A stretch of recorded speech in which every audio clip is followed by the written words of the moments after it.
মানুষের দরজায় যে ঘুমাইছিল। আমাকে বলে যে তুই তো অনেক কষ্ট করতেছিস, এখন তুই হচ্ছে একটা অ্যাপসে লাইভ কর, তোর মেকআপ ফেস ভালো। বিগো অ্যাপস। হাজবেন্ড বসে থাকতেন আমার বাচ্চা নিয়ে, আমি লাইভ করতাম। হাজবেন্ড পাশে বসে থাকতো, আমি লাইভ, আর আপনি হাজবেন্ডকে দেখাতেন না, শুধু আপনি আপনাকে দেখা যেত। হ্যাঁ। তো তখন অব্দি মানে ওই লোকটা জানতো যে আমার হাজবেন্ড আছে কিন্তু আমার সাথে নাই, আমার হাজবেন্ডের সঙ্গে আমার অ্যাফেয়ার নাই। আচ্ছা, কি ভয়ঙ্কর চিন্তা করা যায়। আসসালামু আলাইকুম প্রিয় দর্শক এবং শ্রোতা, আল্লাহ সর্ব অবস্থায় আমাদের সবার মঙ্গল করুন। সবসময়ের মতো সেই দোয়া এবং শুভকামনা জানিয়ে শুরু করছি লাইফের একটি এপিসোড। যদি আপনি আপনার জীবন গল্প বলার জন্য আমাদের সঙ্গে যোগাযোগ করতে চান, সেক্ষেত্রে আমাদের একটি ফোন নাম্বার রয়েছে। ফোন নাম্বার হচ্ছে 09639888877। এছাড়া আপনি চাইলে আমাদেরকে মেইলও করতে পারেন sharemystory24@gmail.com। এই দুটো ঠিকানাই আমার ভিডিওর কোনাতে ফিক্স করে দেওয়া আছে, আপনারা চাইলে ওখান থেকে ঢুকে নেবেন। তো লাইফ আজকে কে রয়েছে একটু পরিচিত হই। নাম কি আপনার? আমার নাম, বয়স কত আপনার? আমার 2001-এ ফটোতে আছে। 2001-এ জন্ম আপনার, তার মানে আপনার 24 বছর বয়স 2025-এ যদি বলি। জন্ম জেলা? নওগাঁ। নওগাঁতে। বলেন গল্প শুনি।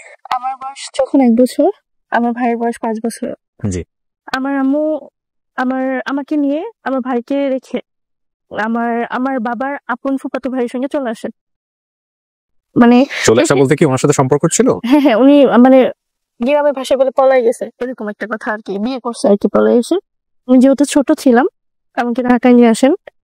তো ঢাকায় এসে আমার আম্মু গার্মেন্টসে চাকরি করেন, আমার যে চাচা উনিও গার্মেন্টসে চাকরি করেন। আমাকে রেখে যেতেন বাসায় একা একা। আমি একা একা থাকতাম।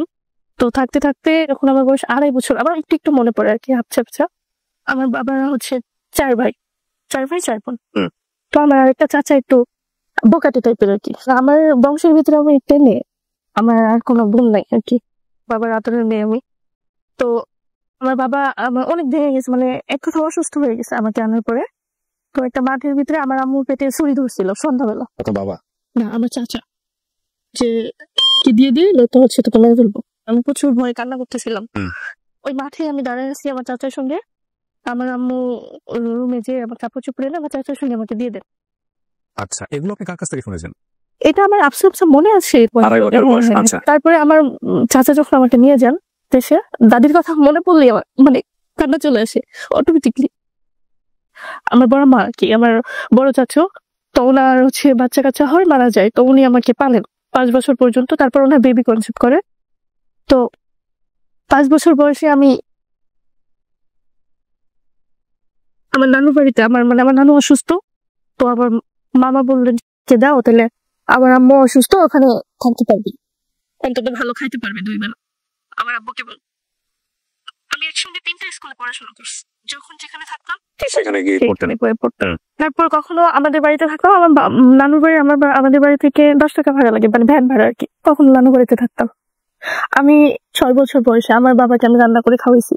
আমার বাবা তখনও বিয়ে করেনি, আমার কথা ভেবে যে আমাকে কষ্ট দিবে। বাবা কি করতো আপনার? আমার বাবা হচ্ছে ওই সময়টাতে কাঁচা সবজির ব্যবসা করতেন আর কি, এক জেলা থেকে আরেক জেলা নিয়ে যেতেন এরকম। ওকে। আমার ভাই তখন ছিল, আমার ভাইয়ের রান্না আমার রান্না করতাম আমি। আমার ভাইকে স্কুলে ভর্তি করে দেয়, মাদ্রাসায় ভর্তি করে দেয়, ও একটু পড়াশোনা করতে চাইতো না। পরে আমার আরেকটা মামা চট্টগ্রাম থাকেন, তো ওই মামার কাছে পাঠায় দেয় আমার ভাইকে। দেওয়ার পর আমি একা হয়ে যাই। আমার বাবা অনেক রাত্রে আসেন, 12টা 1টা এরকম টাইম আসেন। বাচ্চা একটা মেয়ে, বাড়ি একা থাকি গ্রামে। তখন আমার দাদির বাড়িতে একটু ঘুমাইতে যেতাম, ঘুমাইতে দিত না, বলতো তোদের বাড়ি যাই ঘুমা। বড়াম্মার বাড়িতে যেতাম, বলতো কি ছুটি ঘর, এখানে ঢুকবি না। কি ঘর? ছুটি ঘর। তখন আমার বড়াম্মার বাবু হয়েছে সব। আচ্ছা। মানুষের দরজায় যে ঘুমাইছিল, তো কষ্ট করেছি। আমার দাদি কিন্তু চাইলে আমাকে আদর যত্ন করে বড় করতে পারতো, সেটা করেনি। আমি হচ্ছে লাড়কি আছে না গ্রামাঞ্চলে, আমি রান্না করবো, লাড়কি শেষ হয়ে যেত। যদি আমার দাদির ওখান থেকে একটা, আমাদের দেশে লাড়া বলে, ওই যে ধান কেটে দিয়ে একটু নিয়ে এসে যদি জাল ধরাইতাম, আমাকে মারতো, প্রচুর অত্যাচার করতো, মানে সৎ মায়ের মতো ব্যবহার করতো আমার দাদি।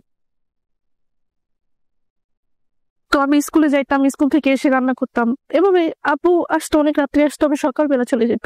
তো আমি এভাবে পড়াশোনা করি, আর এভাবে চলে নানির বাড়ি, কখনো কখনো আমাদের বাড়ি, এভাবে চল। যখন আমি 6 7 পড়ি, আমার মা এর ভিতরে মাঝে মাঝে কল দিতেন আমাদের, মানে যার মাধ্যমে আমার মায়ের সম্পর্কটা হয় তাকে কল দিতেন। তখন তো বাটন ফোন ছিল, নোকিয়া ফোন গুলো। আমার মা একদিন ফোন দিয়ে বলতেছে, তখন ছোট বোন হয়েছে, ঘরে একটা রাখার মানুষ নাই, তুই চলে আয়। আমার না স্যার বিশ্বাস করেন মানে খুব ইচ্ছা করতো যে মাকে দেখবো, মা এখন কেমন হয়েছে।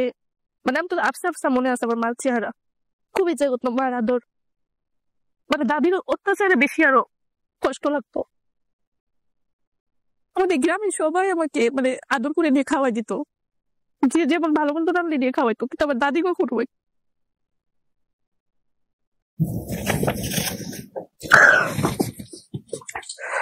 তো আমার ওই বোনকে মানে চাষটা মোটা হয়, আমার বোনকে বলতেছে খেলে আয়। আমি আমার ওই বোনের সঙ্গে চলে আসি। তারপরে আমার আব্বু আমার কান্না করছে যাস না। আমি আব্বুর কথা না শুনে স্কুল ড্রেস পরে চলে আসছি। কোন ক্লাসে পড়তেন? 7 পড়তাম, ঢাকায় চলে আসছি। আপনি যখন আসছেন তখন কি আপনার বাবা ম্যারিড, বিয়ে করছে? আবার না, বিয়ে করেনি। আমি আসার 1 মাস পরে বিয়ে করছি। তারপর ঢাকায় আসার পরে আমার সেই ছোট বোনকে আমাকে দিলেন পালতে। তো আমার ছোট বোন, আমি তো যখন ছোট ছিলাম পারতাম না, মানে টেক কেয়ার করতে পারতাম না এত। আপনার মা কি ওনার ঘর সংসার করতেছে তখন? হ্যাঁ, একসঙ্গে থাকে। হ্যাঁ, ওকে, একটা রুমে থাকে, চান্দুরা ওকে। থাকে। তো তখন আমি যখন পারতেছি না, আমার আম্মু দেখতো, তখন প্রচুর অত্যাচার করতো আমাকে। অত্যাচার বলতে? তোকে নিয়ে আসলাম দেখার জন্য, ওনাকে দেখতে পারিস না, মানে মারধর করতো। তারপরে আমার বোনকে দিয়ে দিলেন আমার খালার কাছে গ্রামে, দিয়ে আমাকে একটা, তখন আমার বয়স কত, 6 পড়ি, 12-13 বছর হবে এরকম, আমাকে নুডলস ফ্যাক্টরিতে, একটা ফ্যাক্টরিতে দিয়ে দিলেন। বন্ধ, 1200 টাকা স্যালারি পাইতাম আমি। কিছুদিন পর ওইটা বন্ধ হয়ে গেল। আর একটা ছোট গার্মেন্টস ছিল, গেঞ্জি সেলাই করতো, সেখানে দিলেন। সেখান থেকে মোটামুটি আমি 1 বছরের মতো ওখানে থাকি আর কি। সব মানে মেশিন টেশিন চালাইতে পারি, গার্মেন্টস এর আর কি, সব বুঝি তখন। তখন অব্দি আমি স্যালারি পাইতাম, আমাকে এনে দিতাম। তো একদিন আমাকে এত বেশি মারে, তো আমি তখন আমাদের রাস্তার সাথে বাসা, তো আমি বলতেছি আমি মরে যাবো, থাকবো না, গাড়ির নিচে যাবো, এরকম আর কি বলতেছি। তখন আমার মা আমার চাচাকে বলতেছে, উনি বলতেছে নিয়ে যা, জঙ্গল আসছে, মানে বাজে বিহেভ করতেছে আর কি। তখন আমার চাচা বললো কি আমার ফুপু আবার থাকবে, তো তখন আমার ফুপুর কাছে আমাকে পাঠায় দেন। আপনি মার কাছে থাকতে পারলেন না তার মানে? তখন আমার ফুপুর কাছে পাঠায় দেন। আমার ফুপু আমাকে রানা প্লাজার ভাঙছিল ওই বছরটা, আমাকে গার্মেন্টসে দেয়। আমরা ওখানে 2 বছরের মতো জব। তো জব করতে করতে আপনার টিভি দেখতেছি, সিরিয়াল দেখতেছি, তো জিরো চ্যানেলে একটা অ্যাড আসছে ডান্সের, ডান্স শেখায় ডান্সের ক্লাবে। তো অ্যাড দেখে আমি নাম্বারটা নিয়ে তাদের সঙ্গে কথা বলি। তো ওনারা জিরো চ্যানেল মানে বুঝতে পারছেন, ডিশের একটা চ্যানেল, যেখানে নিজস্ব সিনেমা প্লে করে। আপনারা যদি ডিশ দেখার আইডিয়া থাকে তাহলে বুঝতে পারবেন। হ্যাঁ, জি। তো তখন উনি আমাকে বললেন ভর্তি ফি 500 টাকা, মাসিক 500 টাকা। তখন আমি বলতেছি ঠিক আছে, আমি বেতন পেয়ে গার্মেন্টসে জব করি, বলতেছি বেতন পেয়ে তারপর যাবো আমি। মানে নাচ দেখে আপনার আগ্রহ হয়েছে? হ্যাঁ, যে আমি নাচ শিখতে চাই। তখন আমি স্যালারি পেয়ে কথা মতো 10 তারিখে যাই, যে ডান্স শিখি। এটা এই ছিল ডিসেম্বর মাসে ছিল। আপনি কার কাছে? আমার ফুপুর কাছে থাকতাম। বাবার সঙ্গে যোগাযোগ নাই? যোগাযোগ কথা হইতো আর কি ওইরকম। আমার বাবা তো টোটালি আমার কথা শুনতে পারতো না। কেন? আমার বাবা ওই যে চলে আসলাম আমার মার কাছে, এই কারণে আর শুনতে পারতো না? এখনো না, আমার আব্বা আমার সঙ্গে ভালোভাবে কথা বলেন না। অভিমান, কিছু অভিমানের কোনো যুক্তি থাকে না, যুক্তি দিয়ে সেগুলোকে পুরনো মানে আপনি কোনোভাবেই বাঁধতে পারবেন না। মানে বয়সে তো যাওয়ারই কথা মার কাছে, সেখানে বাবাকে কেন অভিমান করতে হবে? কিন্তু হয়, যুক্তি থাকে না। তারপর আমি সেখানে ডান্স শিখি, 5 দিন রিহার্সাল করি, নিয়মিত যাই আর কি। 5 দিন অফিস ছুটি হওয়ার পরে যেতাম। তো 16 ডিসেম্বরে ওনাদের একটা শো থাকে ক্লাব থেকে। তখন আমার উস্তাদ আমাকে বললেন যে তুমি চলো, যদি তুমি ডান্স নাও করো, তুমি দেখবা তোমার অভিজ্ঞতা হবে। আচ্ছা। 5 জন ডান্স করার পরে সবার লাস্টে আমাকে উঠান, আমি উঠবো না, জোর করে স্টেজে উঠায় আপনাকে ডান্স করানোর জন্য। বয়স কত তখন আপনার? তখন আমার 14 বছর। প্রোগ্রামটা কোথায়? এটা ধামরাই ছিল। কি ধরনের লোকজন আসছে ওখানে? হয় না 16 ডিসেম্বর, তারপর 14 ফেব্রুয়ারি কনসার্ট প্রোগ্রাম। বুঝতে পারছি, হ্যাঁ। তো তখন আমি সবার লাস্টে যখন স্টেজে উঠি, পারফর্ম করার পরে আমি 2000 টাকা টিপস পাই। যখন আমি টাকাটা পাই আমি কান্না করে দিই, এটা দিয়ে আপনি চা নাস্তা খেয়ে, আমার ওস্তাদকে বলতেছি। কারণ আমার ওস্তাদ বলতেছে না, এটা তোর অনেক কষ্টের টাকা, তুই নিয়ে যা। ওই প্রোগ্রামে দেখে আমার ওস্তাদকে বুকিং করলো, হলুদের শো, মুসলমানের শো, বিভিন্ন শোতে আমাকে মানে রাখলো আর কি। তখন আমার ওস্তাদ বলতেছে যে সপ্তাহে 4-5টা শো আসতেছে, তোকে নিয়ে তোর প্রোগ্রাম চাকরি ছেড়ে দে। বেতন ছিল 4200 টাকা। চাকরিটা ছেড়ে দেই। সেই সময় মানে আমি বুঝতাম না আসলে কিভাবে মেকআপ করতে হয়, কিভাবে ড্রেস করতে হয়। মানে একটা ফ্রেন্ড হয়ে যায়। তারপর ও আমাকে মেকআপ করে দিত, দেশের বিভিন্ন জায়গায় শোতে যেতাম ওর সঙ্গে, ওর উপর ডিফেন্ড করে। এই শো করতে করতে তো আমার ওই নাচের জগতেরই আরেকটা ফ্রেন্ড, ও আমাকে বলে যে একটা গায়ে হলুদের শো আছে, করতে পারবি দিনের শো। তো দিনে বলে আমি ডাউট করি গায়ে হলুদ দিলে হয়। তো তা আমারও তখন প্রোগ্রাম দরকার ছিল, তো আমি বলছি ঠিক আছে যদি তুই রিস্ক নেস তাহলে যাইতে পারি, কোনো প্রবলেম হবে না তো? ও বলতেছে না। তখন গেলাম, ওর সঙ্গে যাই দেখি যে হচ্ছে টলার এসব। তো আমি স্টেজে উঠবো, মানে নৌকায় উঠবো না, প্রচুর তর্কাতর্কি শুরু করে দিই, এত সিনক্লুড করছি যে আশেপাশে সব লোকজন জড়ো হয়ে গেছে।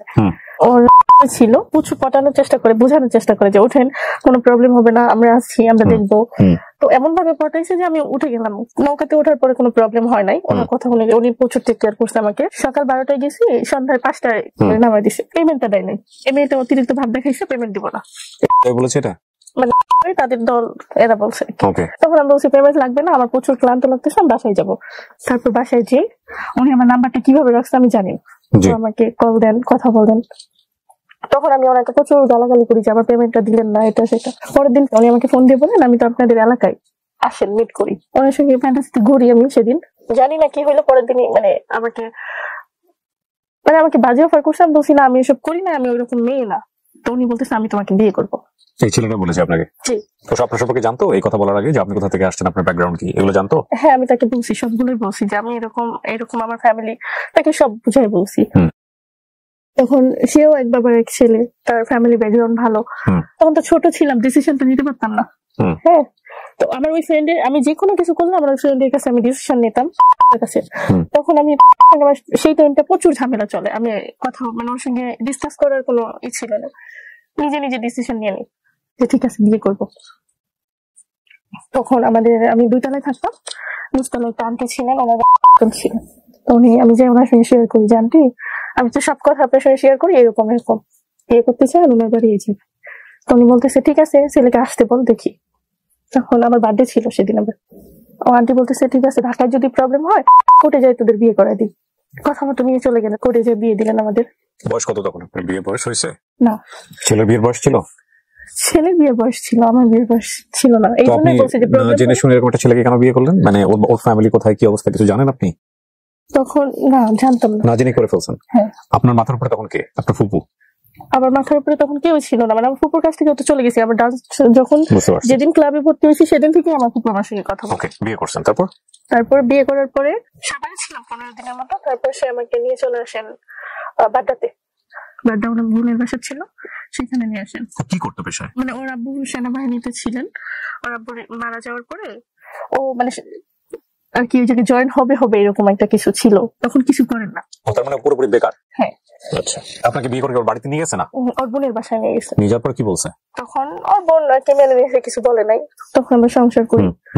তখন একটা ছোট একটা জব নাই। তো আমার হাজবেন্ড প্রচুর পাঠাইতেন, মানে কবে জানলেন এটা? বিয়ের পরে। কিভাবে জানলেন? ননাস ওর বোন আমাকে বলেন যে এরকম তুমি জানো না আমার আব্বা মারা যাওয়ার পরে আমাদের প্লট ছিল উপশহরে, মানে আমার হাজবেন্ডের, সেই প্লট বিক্রি করে তাকে প্রচুর, মানে আপনি নিজে চোখে দেখছেন? হ্যাঁ। না দেখলে বলেন না, আপনি কিভাবে দেখছেন সেটা বলুন। আমি বলি। তারপর ও এই মানে ওর বোনের সঙ্গে প্রত্যেকদিনই ঝামেলা করতো টাকা পয়সা নিয়ে। এক ভাই বোন? না, 2 বোন। ওর বড় বোনের কাছে প্লটটা বিক্রি করে যে টাকা দিয়ে প্রত্যেকদিন আচ্ছা টাকা নিত আর উনি যাই খাইতো। যখন আমাদের বিয়ের বয়স 6 মাস, তখন রুমেই খেত, মানে এতদিন তো বাইরে খাইতো। তো আমাকে কথায় কথায় বলে নাসনি অলি, ওর ফ্যামিলিও নাসনি অলি এসব প্রত্যেকটা মুহূর্তে উঠতে খাইতে বসতে এক কথায় নাসনি অলি। একদিন এত বেশি মারছে আমাকে, আমি অজ্ঞান হয়ে গেছিলাম। তো সেদিন আমার কাছে না টাকা ছিল না কোনো ফোন ছিল, মানে এমন একটা পরিস্থিতি বিয়ের পর করছে, মানে টোটালি আমাকে সবকিছু থেকে আলাদা করে দিছে। তখন আমার উস্তাদকে আমি ফোন দিই, আমার পাশের রুমের একটা ভাবির ফোন দিই, আমার উস্তাদকে ফোন দিয়ে বলি যে আমাকে ডান্স শিখেছে, যে ভাইয়া এরকম অবস্থায় আমাকে 500 টাকা দেন, আমি চলে আসবো, আর একটা থাকার ব্যবস্থা করে দেন। তখন উনি আমাকে 500 টাকা দেন বিকাশে। বিয়ের কতদিন পরে ঘটনা এটা? 6 মাস পরে। 6 মাস পরে মধ্যে মারটা খায় একদম পুরো কাহিল। হ্যাঁ, প্রত্যেক দিনই মারতো। তখন ওই আমার যখন বিয়ে করছেন তখন বয়স কত আপনার? 14-15 বছর। 15 বছর বয়স। আর ওর বয়স 22 বছর মেবি। আমি তখন গেলাম ওর কাছ থেকে যাওয়ার পরে আমার ফ্রেন্ড ওই যে বাসায় গেলাম, যে সঙ্গে থাকলাম, আবার শো করতেছি, প্রোগ্রাম করতেছি, ডান্স করতে করতে 1 বছর আলাদা ছিলাম। 1 বছর পরে ওর বোন আমার সঙ্গে কন্ট্যাক্ট করার চেষ্টা করে। ওর বোনকে ভাইগুলো কোথায় তখন? সে ওই যে আমার মামার বাড়ি চট্টগ্রাম। ও মামার বাড়িতে? হ্যাঁ, ও মামার বাড়ি। কিন্তু আপনার জীবনটা এরকম হয়ে গেছে, কখনো মামা, কখনো মা, কখনো বাবা। হ্যাঁ, তো এক জায়গায় সেটেল হলেন না কেন আপনি? আমার আসলে বয়সটাই ছিল না। That's a good answer. জি। আমি তখন ওই 1 বছর আলাদা থাকার পরে আমার ননাস আমাকে বিভিন্ন ভাবে কনভিন্স করে যে আসো সংসার করো, এটা তো তারপরে আমি আমার ননদের কথা শুনে আসি, প্রোগ্রাম আবার ছেড়ে দিই, দিয়ে আসি। আসার পরে আমি আবার চলে যাই। 6 মাস পর আবার এরকম ঝামেলা হয়, মারধর প্রতিনিয়ত, আবার চলে যাই। লাস্ট বারে আমি মানে কোনো কিছুতে আসবো না, আমাকে পায়ে ধরে মানে সবার সামনে পায়ে ধরে নিয়ে আসছে, কখনোই সে আমাকে মারবে না। আসার পর আমার বাবু পেটে আসে, আবার আমাকে মারে, এত বেশি মারে। তখন আমার বাবুর বয়স 4 মাস, মানে পেটে। তখন আমার আম্মুকে আমি ফোন দিয়ে বলি যে এরকম এরকম অবস্থা। তখন আমার আম্মু বলতেছে যে তুই আয়, তোকে আমি বাচ্চাটা নষ্ট করে দিই। আমি বলতেছি না, আসলে যখন বাচ্চা পেটে আসছে তখনও কি আপনার বিয়ে হওয়ার বয়স হয়েছে?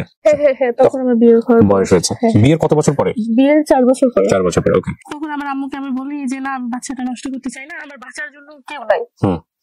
আমি যে টাকা ইনকাম করি, যখন আমার ভাই, আমার মা, আমার বাবা, আমার মামারা, আমার কাকারা যখন আমার থেকে টাকা চাইতো, ছিল না, আমি 20,000 50,000 এরকম টাকা দিতাম, প্রচুর টাকা আর্নিং করতাম, প্রচুর শো করতাম ডান্স করে করে। হ্যাঁ, তখন আমার আম্মু আমাকে বলতেছে যে হ্যাঁ তুই কি করবি, তোর ব্যাপার, মর তুই আর কখনো আমাকে ফোন দিবি না। তখন আমি যে শো করতাম, যে একটা হিন্দু মহিলা আছে, উনি আর কি, ওনার ক্লাব ছিল, ওই জায়গায় বিভিন্ন মেয়েরা দূর দূরান্ত থেকে মেয়েরা যে অনেক ক্লাবে ওনার বাড়িতে থেকে তারপরে উনি শো ধরতো, সেই শো গুলাই যাইতো আর কি। তখন দুর্গাপূজা ছিলেন, আমি ওনার বাসায় চলে যাই, যে দুর্গাপূজার শো করি। ওই 4 মাস থেকে আমার বাবু বয়স যখন পেটে আমার 6-7 মাস, তখন আমি ওই শো গুলো করি, প্রোগ্রাম করি। পেটে বাবু নিয়ে প্রোগ্রাম করতেন আপনি? হ্যাঁ, আমার বাবু যখন 7 মাস তখন আমি প্রোগ্রাম করেছি। হ্যাঁ, এটা কি সম্ভব? আজকে কথা বলতে হবে না। আজকে 7 মাসের পেট নিয়ে কেউ ডান্স করতে পারে? আমার কাছে প্রুফ আছে, আপনি দেখেন। আচ্ছা, এরকম ভিডিও 7 মাসের ভিডিও আছে, আমার পিক আছে। লোকজন বুঝে যাবে না এটা যে আপনার পেটে? আমি তখন একটু মোটা সোটা ছিলাম, মানে বুড়ি এরকম লাগতো, এত বেশি বোঝা যেত না। ওকে, না এগুলো তো আমি দেখাতে পারবো না, আমি আমার অনুষ্ঠানে ডান্স দেখাই না। না ঠিক আছে, আপনি চাইলে প্রুফ দেখতে পারেন। বাবু 7 মাস, তখন একটা শোতে গেলাম, প্রচুর পেন হচ্ছিল। তখন আমার আমি আমার হাজবেন্ডকে ফোন দিয়ে বললাম যে এরকম অবস্থা। তো ও তখন আমাকে নর্মালি বললো যে ঠিক আছে তুমি চলে আসো, তোমার প্রোগ্রাম টোগ্রাম করতে হবে না। কারণ বাচ্চার কথা ভেবে কোনো কিছু না, কারণ আমি ডেলিভারি করবো, আমার মা বাবা আমার পাশে, কেউ আমার পাশে নাই। তো আমি সেই কথা ভেবে আমার হাজবেন্ডের কাছে যাই। তখন আমার হাজবেন্ড বেকার ছিলেন, যাওয়ার পরে যে আমার চাচা আর কি, আমার সৎবাপ, সে ভালো পোস্টে জব করে গার্মেন্টসে, তাকে বুঝাইয়ে আমার হাজবেন্ডকে একটা জব দিয়ে দিই গার্মেন্টসে আর কি। আচ্ছা। তখন ও 1 সপ্তাহ নাইট ছিল, 1 সপ্তাহ ডে ছিল, এরকম ডে নাইট। তখন ওই যে নাইট যে ছিল, সেই সপ্তাহটা যাইতে চাইতো না, ডে হইলে যাইতো। আর প্রচুর মারধর করতো আমাকে, প্রচুর। হ্যাঁ, এমন আছে 7 মাসের পেটে আমাকে লাথি মেরে অজ্ঞান করে রাখছে। আশেপাশে সবাই ভাবতেছে আমার বাচ্চাটা মারা যাবে, মানে মাথায় পানি টানি দিচ্ছে, এরকম অবস্থা। আমার মা পাশাপাশি ছিলেন, 10 মিনিটের ডিফারেন্স ছিল আমাদের বাসা, আমাকে কখনো দেখতে আসেন। আমার হাজবেন্ড 2 মাস জবটা করছে, বাচ্চা হওয়ার আগে জবটা ছেড়ে দিছে। তখন আমার ডেলিভারি করবে, টাকা লাগবে, সিজার হবে। আমার হাজবেন্ডের বাড়ি থেকে কিছু টাকা দেন। আমার মার কাছে আমি কান্না করছি পা ধরে, আমার মা 1 টাকা দেওয়ার জন্য রাজি হয় নাই। আমার বাপকে বলছি, আমার বাপ তখন আমাকে 5,000 টাকা দিয়েছিলেন। আমার বাপ গ্রামের অত্যন্ত সহজ সরল একটা মানুষ। আমার ডেলিভারিটা হয় 15 থেকে 20 দিন মেবি, তখন আমি প্রোগ্রাম করি। কি বলেন? হ্যাঁ, আমি আমার বাচ্চাকে রেখে যে যখন প্রোগ্রাম করি, আমার বাচ্চা দুধ খাওয়ার সময় হলে আমার ড্রেস লেহেঙ্গা ভিজে যেত, এরকম হয়তো। বাচ্চাটা কোথায় থাকতো? আমার হাজবেন্ডের কাছে থাকতো। তো হাজবেন্ড আপনাকে দিত এই অবস্থায় প্রোগ্রাম করতে? ও কি তখন ইয়াবা নিচ্ছে? না, তখন ইয়াবা কিভাবে নিবে, তখন টাকা নাই, টাকা শেষ। ও কিছু করে না। তারপর কি হলো? তো ডান্স করতাম নিয়মিত, এরকম 6 মাস আমার বাচ্চার বয়স, তখন ডান্স ছেড়ে দিই আর কি। তো আমার একটা ফ্রেন্ড আমাকে বলে যে তুই তো অনেক কষ্ট করতেছিস, এখন তুই একটা অ্যাপসে লাইভ কর, তো তোর মেকআপ ফেস ভালো, ওখান থেকে যদি কিছু আসে তোর প্লাস পয়েন্ট হবে, তো বাচ্চার কাছেও থাকতে পারলি, বাইরে যাইতে হইলো না। বিগো অ্যাপস। তখন আমি ওর কথা মতো ওই অ্যাপসটা ডাউনলোড করি। বিগো লাইভ সম্পর্কে আগে জানতেন?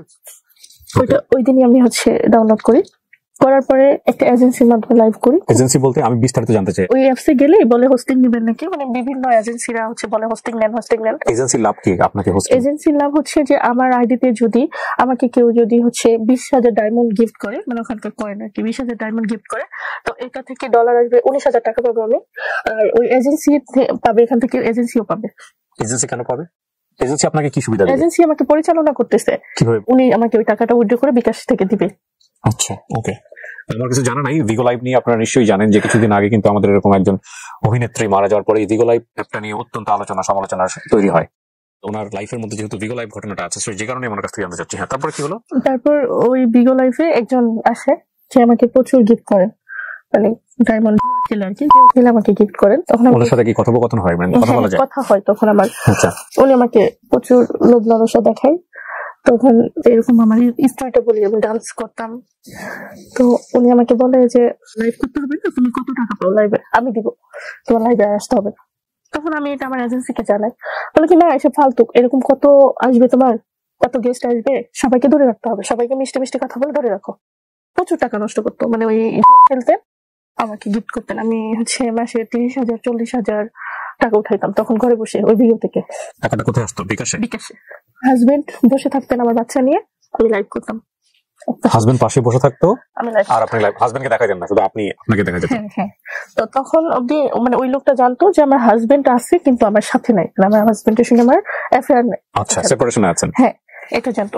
হাজবেন্ডের কথা বললে তো অবশ্যই আমাকে গিফট করবে না। তখন আমারও মানে একটা ভিতরে এই কাজ করতো যে আমার বাচ্চা নিয়ে আমাকে ভালো থাকতে হবে। আমার হাজবেন্ডের সঙ্গে আমার প্রচুর ঝামেলা হয়, প্রত্যেকদিনই ঝামেলা হয় বিগো লাইফে। কেন? ওই যে ছেলেটা আমাকে ফোন দেয়, কথা বলতে হয়, এটা তো আপনার হাজবেন্ডও জানে।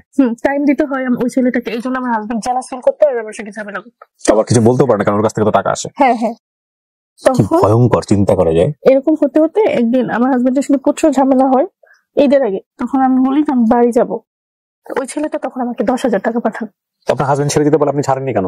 বলি তখন আমি বাড়ি যাই, ছোট থেকে এই পর্যন্ত মেবি 3 বার গেছি গ্রামের বাড়িতে।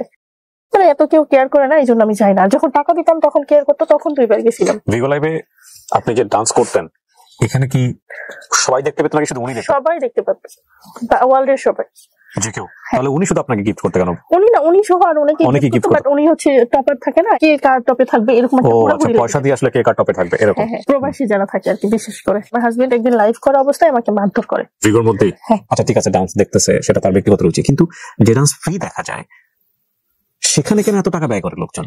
ওটা হচ্ছে জুয়া খেলে, ওরা জুয়া খেলে দেয় আর কি। ওটাই আইডিয়া ক্লিয়ার হলাম না, বাট এটা আমার লাইফে হয়েছে। ওখানে গিয়ে টাকা পয়সা ইনকাম করা যায়, এটা নতুন কথা না। তারপরে আপনাকে হাজবেন্ড লাইভের মধ্যে মারে, ওই ছেলেটা কোথায় থাকে তখন? দেশে থাকে না দেশের বাইরে? বাইরে থেকে দেশের বাইরে থাকে। বেশিরভাগ অর্থ কিন্তু এই দেশের বাইরে যারা থাকেন এরাই এই কাজগুলা করেন। কেন করেন আমি জানি না, এত কষ্টের টাকা আপনাদের, এত কষ্টের টাকা। জি, তারপর উনি আমাকে বলেন আমার হাজবেন্ডকে ডিভোর্স দিয়ে দিতে, উনি আমাকে টাকা দেন, হুম। আলাদা বাসা নিতে বলেন। আমার হাজবেন্ড আমাকে মারছে, এটা একটা খুব ছিল, রাগ ছিল আমার। হুম। তো ওনার কথা মতো আমি চলে যাই বাসা থেকে, যে হুম। বাসা নিয়ে আলাদা আমার আরেকটা ফ্রেন্ডের সাথে। ও ডান্স করতো আগে, মানে তারপরে ডান্স ছেড়ে দিছে, হুম। গ্রাম থেকে ঢাকায় আসছে আর কি। তো হুম। ওর সঙ্গে যোগাযোগ করে একটা ফ্ল্যাট নিয়ে নেই, হুম। আমার বাচ্চা আর আমি থাকবো, উনি আমাকে চালাবে। টাকা দিতেন প্রত্যেক মাসে, 2-3 মাসে এইভাবে চালালেন আমাকে। ডিভোর্স কি দিয়ে দেন আপনার হাজবেন্ডকে? তখন অব্দি ডিভোর্স দিই নাই আমি, আচ্ছা, আমাকে এইভাবে চালান। তখন আমার ওনার সাথে আপনার সম্পর্কটা কেমন তখন? মানে আপনার হাজবেন্ড গভীর, মানে আমি যেটা জানতে চাচ্ছি যে আপনার হাজবেন্ড তখন আছে, ডিভোর্স হয় নাই, না। আপনার বাচ্চার বয়স কত? আমার বাচ্চার বয়স তখন 7 মাস 8 মাস। 7 মাস। আর ওনার সাথে সম্পর্ক গভীর বলতে? গভীর বলতে গভীর সম্পর্ক।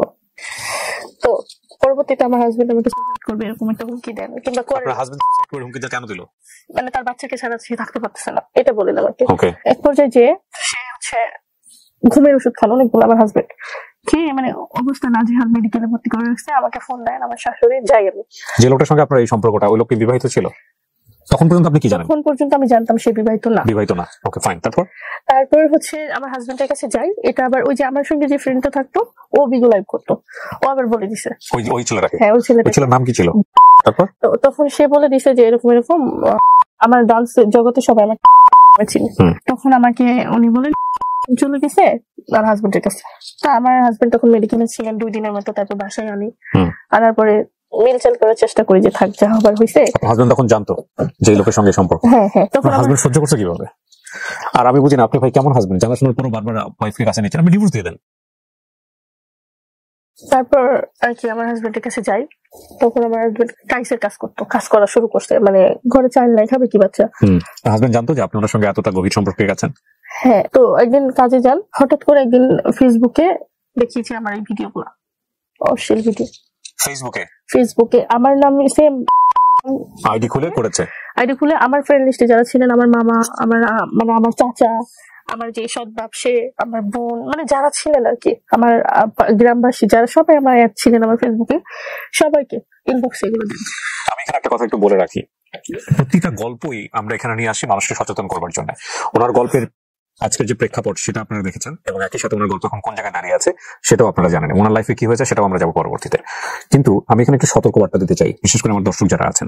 এই গল্পেরই কোনো একটা বিশেষ অংশ কেটে নিয়ে, ধরেন আমি একটা প্রশ্ন করছি বা ওনার সাথে সম্পর্কটা কেমন, সামান্য একটা অংশ কেটে নিয়ে পিস করে এই গল্পটাকে যথেষ্ট রকম ভাবে বাজেভাবে উপস্থাপন করা সম্ভব। অনেকেই ফেসবুকে গল্পের সামান্য একটা অংশ কেটে নিয়ে খুব পচা পচা থাম্বনেইল দিয়ে সেগুলোকে বিভিন্ন মাধ্যমে ছাড়ছেন।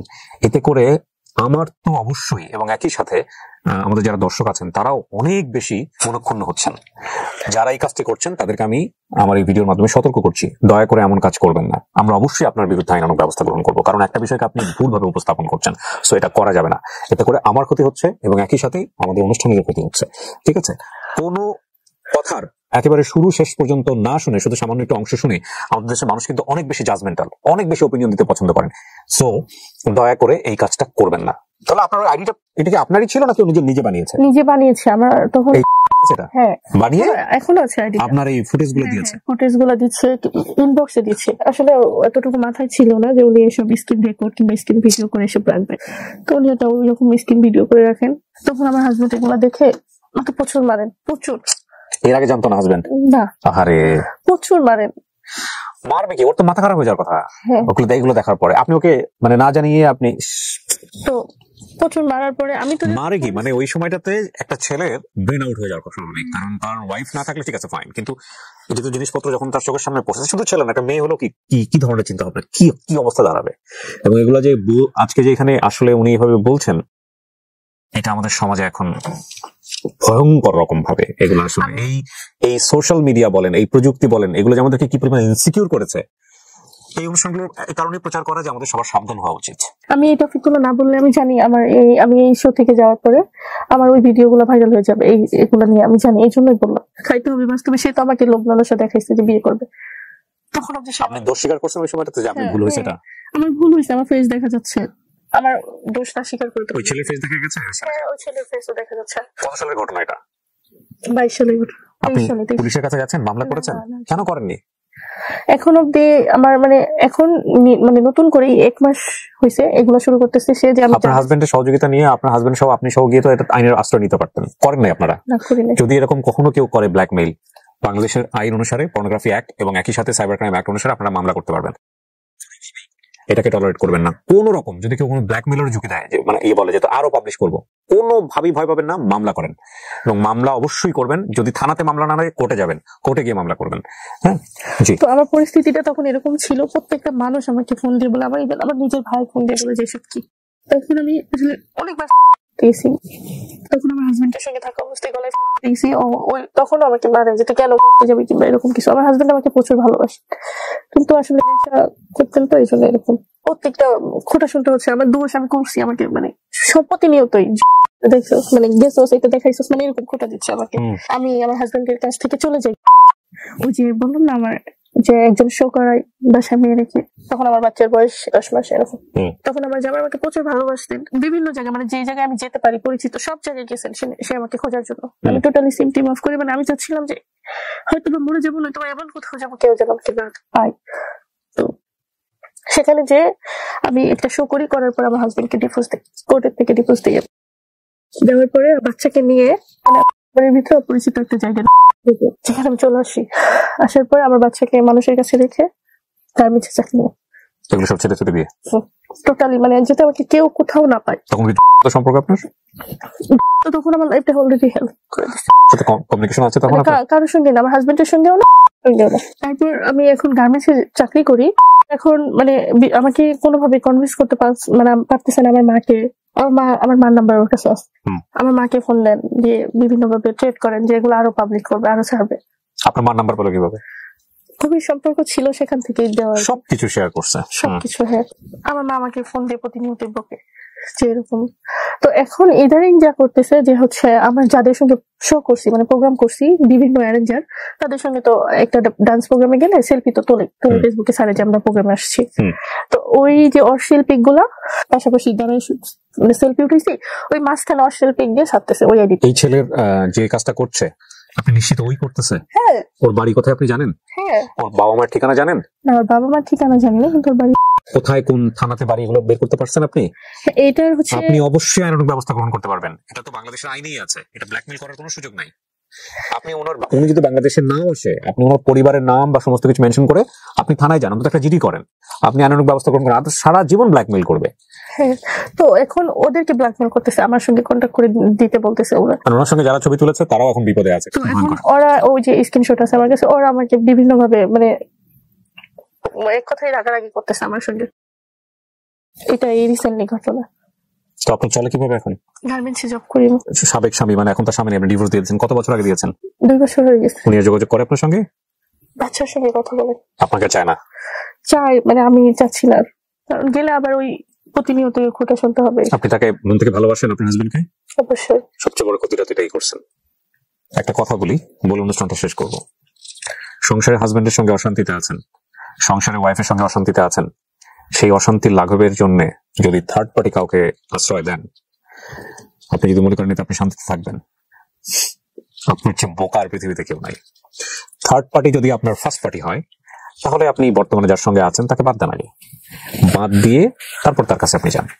এক্সিস্টিং একটা জায়গায় থাকার পরে আপনি সাইডে আরেকজনকে রেখে যদি মনে করেন যে আপনি শান্তিতে থাকবেন, আপনার সেই শান্তি হয়তো বা কিছুদিনের জন্য হয়তো শান্তিকর মনে হবে, but you don't know the result কতটা ভয়ানক হইতে পারে এটা আপনি বুঝবেন কিছুদিন পরে। ঠিক আছে, তো যারা এসবের মধ্যে আছেন তারা সিদ্ধান্ত নেন। এক হচ্ছে আপনি আপনার হাজবেন্ড থেকে বা ওয়াইফ থেকে বের হয়ে যান, যে আপনি সংসার ভালো লাগছে না, সে বের হয়ে যাওয়ার রাইট আপনার আছে। তারপরে আপনি যা করেন আপনার লাইফ নিয়ে করেন।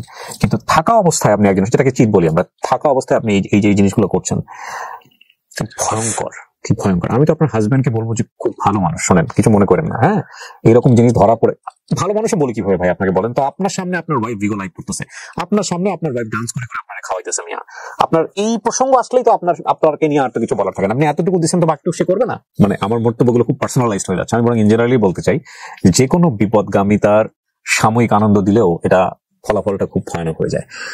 এই যে আপনার হাজবেন্ড এত আপনার গায়ে হাত তুলেছে, এত অত্যাচার করেছে, তারপরও তো আপনার হাজবেন্ড আপনার জীবনে এত বড় ক্ষতি করে নাই যত বড় ক্ষতি করে দিছে। এটা আমার হাজবেন্ড বলে, প্রতিনিয়ত বলে যে আমি তো পারলাম না, এখনো বলে। সবচেয়ে বড় ক্ষতিটা কার হয়েছে বলেন তো? আমার বাচ্চা, আর আমার বাচ্চার ফেসটাও তো আসছে। ওই ভিডিওগুলোতে আপনার বাচ্চার ফেসও আছে। মানে ভিডিও কলে যখন ছিল বাচ্চার তো অল্প বয়স, বাচ্চাটা হয়তো আশেপাশে ঘুরে বেরিয়েছে, এবং ওই ভিডিও কল যখন রেকর্ড করেছে এই ভদ্রলোক তো অবশ্যই না, সে যে রেকর্ড করেছে এবং সেই রেকর্ডের মধ্যে বাচ্চার ছবিটা চলে আসছে। কত বড় ক্রাইম আপনি চিন্তা করে দেখেন, যে একটা বাচ্চা দুনিয়াতে বড় হওয়ার আগেই তাকে সামাজিক ভাবে কতটুকু ভয়ঙ্কর হতে পারে একটা মানুষের মানসিকতা। আচ্ছা ভাই, আপনি এই ভিডিওটা দেখবেন, আমি ধরে নিলাম যার সঙ্গে আপনি এই সম্পর্কটা করছেন সে সবচেয়ে পৃথিবীর নিকৃষ্টতম মানুষ, আমি আপনার পক্ষ থেকে একটা কথা বলি, সবচেয়ে নিকৃষ্টতম মানুষ। কিন্তু এই ভিডিওগুলো যখন আপনি ওর আইডিটা নিয়ে বা ওর আইডিটা বানিয়ে যখন আপনি ছেড়েছেন, আপনি আসলে এটা কি প্রমাণ করলেন? আপনি এটা দিয়ে প্রমাণ করতে চাইলেন যে পৃথিবীর সবচেয়ে বড় খারাপ মানুষ, ওর থেকেও কয়েকশো গুণ খারাপ মানুষ হচ্ছেন আপনি। আপনার চেহারাগুলো ওখানে দেখা যাচ্ছে, এবং নট অনলি দ্যাট, ওর যে ছোট বাচ্চাটা, সেই ছোট বাচ্চাটাও কিন্তু এই স্ক্রিনশট গুলোর মধ্যে আছে, এই স্ক্রিন রেকর্ডিং ভিডিও গুলোর মধ্যে আছে। মানে মাথায় কি বিন্দুমাত্র সেন্সটুকু কাজ করে না যে একে তো পাপ, আর দ্বিতীয়ত আমি এই পাপের সাক্ষীগুলো রেখে যাচ্ছি। মানে পুরা এই বাচ্চাটার কি অপরাধ ছিল? সামাজিক ভাবে বাচ্চাটা যখন বড় হবে, এগুলো তো কখনো যাবে না ইন্টারনেট থেকে, তখন এই বাচ্চাটার কাছে মা কি জবাব দিবে, বাপ কি জবাব দিবে? বংশানুক্রমে, মানে জেনারেশন বাই জেনারেশন এই আপনাদের দুজনের ভুলগুলো তারা ক্যারি করে যাবে। আপনি গল্পটা কেন বললেন বলেন তো? আসলে আমার গল্পটা বলার মেন সেটা ছিল যে আমি যে ভুলটা করছি আর 10টা মেয়ে যেন না করে। ফার্স্ট অফ অল একদম ছোট থেকে যে ভুল ডিসিশন গুলো নিয়েছি, এগুলো যেন না, আমাকে দেখে যেন শিখে।